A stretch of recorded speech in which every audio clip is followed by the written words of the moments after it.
ರಾಜೀನಾಮೆಯನ್ನ ಈಗ ಯಶವಂತ ರಾಯಗೌಡ ಹಿಂಪಡೆದಿದ್ದಾರೆ ಅಂತ ಗೊತ್ತಾಗ್ತಾ ಇದೆ. ಸಿಎಂ ಮನವೊಲಿಕೆ ಮಾಡಿದ್ರು, ವರಿಷ್ಠರು ಅಖಾಡಕ್ಕಿಳಿದು ಅವರ ಅಸಮಾಧಾನವನ್ನ ತಣಿಸೋ ಪ್ರಯತ್ನ ಮಾಡಿದ್ದಾರೆ. ಇಷ್ಟೆಲ್ಲ ಆದ ನಂತರ ಇಂಡಿ ಶಾಸಕರು ಕೂಲ್ ಆಗಿದ್ದಾರೆ.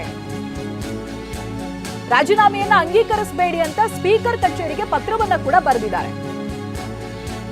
ಕಾರಣಾಂತರಗಳಿಂದ ಶಾಸಕ ಸ್ಥಾನಕ್ಕೆ ರಾಜೀನಾಮೆ ಕೊಟ್ಟಿದ್ದೆ, ಈಗ ರಾಜೀನಾಮೆಯನ್ನ ವಾಪಸ್ ಪಡೀತಾ ಇದ್ದೀನಿ ಅಂತ ಶಾಸಕ ಹೇಳಿದ್ದಾರೆ. ಅಫ್ಕೋರ್ಸ್ ಸಚಿವ ಸ್ಥಾನ ಸಿಗದೇ ಇರೋದಕ್ಕೆ ಶಾಸಕರು ರಾಜೀನಾಮೆಯನ್ನ ಸಲ್ಲಿಸಿರೋದು. ಆ ಬೇಸರ ಬಹಳಷ್ಟು ಜನರಲ್ಲಿದೆ. ಆ ಸಾಲಿನಲ್ಲಿ ಯಶವಂತ ರಾಯಗೌಡ ಕೂಡ ಒಬ್ರು.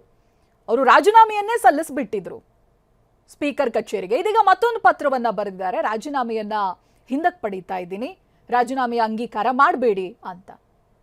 ವರಿಷ್ಠರು, ಸಿಎಂ ಎಲ್ಲರೂ ಕೂಡ ಇವರ ಮನವೊಲಿಕೆ ಮಾಡಿದ್ರು. ಅಸಮಾಧಾನಿತರ ಸಂಖ್ಯೆ ಹೆಚ್ಚಾಗ್ತಾನೆ ಇತ್ತು. ಆಕಾಂಕ್ಷಿಗಳ ಪಟ್ಟಿ ಬೆಳೀತಾ ಇತ್ತಲ್ಲ. ಈ ಸಚಿವ ಸಂಪುಟ ವಿಸ್ತರಣೆ ನಂತರ ಅಸಮಾಧಾನಿತರ ಪಟ್ಟಿ ಬೆಳೀತಾ ಹೋಯ್ತು. ಇದೀಗ ಇಂಡಿ ಶಾಸಕರು ತಕ್ಕ ಮಟ್ಟಿಗೆ ಸಮಾಧಾನ ಆಗಿದ್ದಾರೆ ಅನ್ನೋದು ಗೊತ್ತಾಗ್ತಾ ಇದೆ. ಪತ್ರವನ್ನ ಸ್ಪೀಕರ್ ಕಚೇರಿಗೆ ಬರೆದಿದ್ದಾರೆ, ರಾಜೀನಾಮೆಯನ್ನ ಅಂಗೀಕಾರ ಮಾಡಬೇಡಿ ಅಂತ. ಪ್ರತಿನಿಧಿ ಹರೀಶ್ ಇದಕ್ಕೆ ಸಂಬಂಧಪಟ್ಟಾಗಿ ಮಾಹಿತಿಯನ್ನ ಕೊಡ್ತಾರೆ. ಹರೀಶ್, ಇಲ್ಲಿ ಒಂದು ಶಾಸಕರನ್ನ ಸಮಾಧಾನ ಮಾಡಿದಾಗ ಆಯ್ತು, ಪಕ್ಷ ಯಶಸ್ವಿ ಆಗಿದೆ, ಅವರು ರಾಜೀನಾಮೆಯನ್ನ ವಾಪಸ್ ಪಡೆಯುವುದಾಗಿ ನಿರ್ಧಾರಕ್ಕೆ ಬಂದಿದ್ದಾರೆ ಅಂತ. ಹರೀಶ್.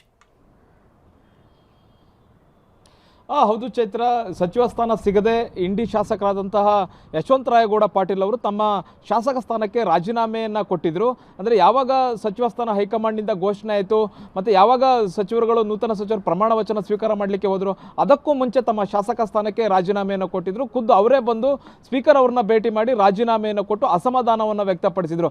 ಮತ್ತು ಯಾರ್ಯಾರೆಲ್ಲ ತನ್ನ ಸಚಿವ ಸ್ಥಾನಕ್ಕೆ ತಪ್ಪಿಸಲಿಕ್ಕೆ ಪ್ರಯತ್ನ ಮಾಡಿದರು ಅಂತಹ ನಾಯಕರ ವಿರುದ್ಧ ಕೂಡ ಪರೋಕ್ಷವಾಗಿ ವಾಗ್ದಾಳಿಯನ್ನು ಇಂಡಿ ಶಾಸಕರಾದಂಥ ಯಶವಂತ ರಾಯಗೌಡ ಪಾಟೀಲ್ ಅವರು ಮಾಡಿದರು. ರಾಜೀನಾಮೆ ಕೊಡುವಾಗ ಒಂದು ಸ್ಪಷ್ಟವಾಗಿ ಹೇಳಿದರು, ಯಾರೇ ಬಂದು ಒತ್ತಡ ಹೇರಿದ್ರು ಕೂಡ ನನ್ನ ರಾಜೀನಾಮೆಯನ್ನು ನಾನು ವಾಪಸ್ ಪಡೆಯೋದಿಲ್ಲ ಅನ್ನುವಂಥದ್ದನ್ನು ಹೇಳಿದರು. ಅದಾದ ನಂತರ ಅವರನ್ನು ಮನವೊಲಿಸಲಿಕ್ಕೆ ಸಾಕಷ್ಟು ಪ್ರಯತ್ನವನ್ನು ಮಾಡಲಾಯಿತು. CM DK ಶಿವಕುಮಾರ್ ಅವರು ಅವರಿಗೆ ಕರೆಯನ್ನು ಮಾಡಿ ಸುಮಾರು 10 ನಿಮಿಷಗಳ ಕಾಲ ಮಾತಾಡಿದ್ರು.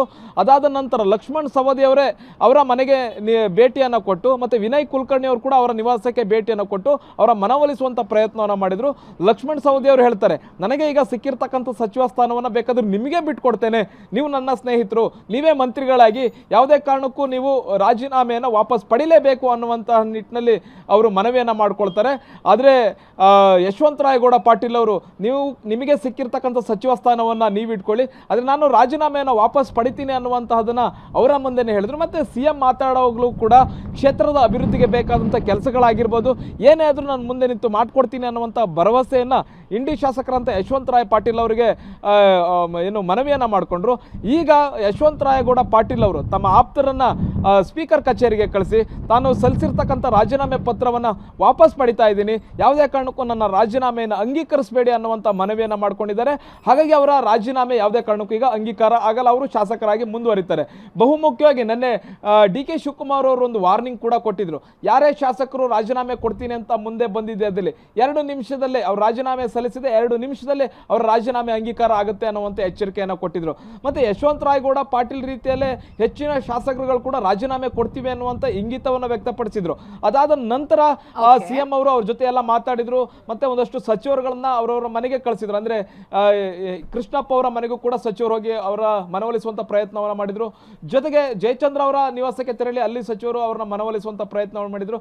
ಯಾರ್ಯಾರಿಗೆಲ್ಲ ಅಸಮಾಧಾನ ಇದೆ ಅವರನ್ನ ಹಿರಿಯ ನಾಯಕರುಗಳು ಹೋಗಿ ಮಾತಾಡಿದ್ರು, ಹೈಕಮಾಂಡ್ ನಾಯಕರು ಮಾತಾಡಿದ್ರು. ಈಗ ಒಬ್ಬೊಬ್ಬರ ನಾಯಕರನ್ನ ಮಾತಾಡಿ ಅವರನ್ನ ಮನವೊಲಿಸುವಂಥ ಪ್ರಯತ್ನ ನಡೀತಾ ಇದೆ. ಬಹುಮುಖ್ಯವಾಗಿ ರಾಜೀನಾಮೆ ಕೊಟ್ಟಿದ್ದಂತಹ ಯಶವಂತ ರಾಯಗೌಡ ಪಾಟೀಲ್ ಅವರನ್ನ ಸಮಾಧಾನ ಮಾಡುವಲ್ಲಿ, ರಾಜೀನಾಮೆ ವಾಪಸ್ ಪಡೆಯುವಲ್ಲಿ CM ಯಶಸ್ವಿ ಆಗಿದ್ದಾರೆ, ಮನವೊಲಿಸುವಲ್ಲಿ ಯಶಸ್ವಿ ಆಗಿರುವಂತಹದ್ದು. ಚೈತ್ರ, ಥ್ಯಾಂಕ್ ಯು ಹರೀಶ್ ಮಾಹಿತಿಗಾಗಿ.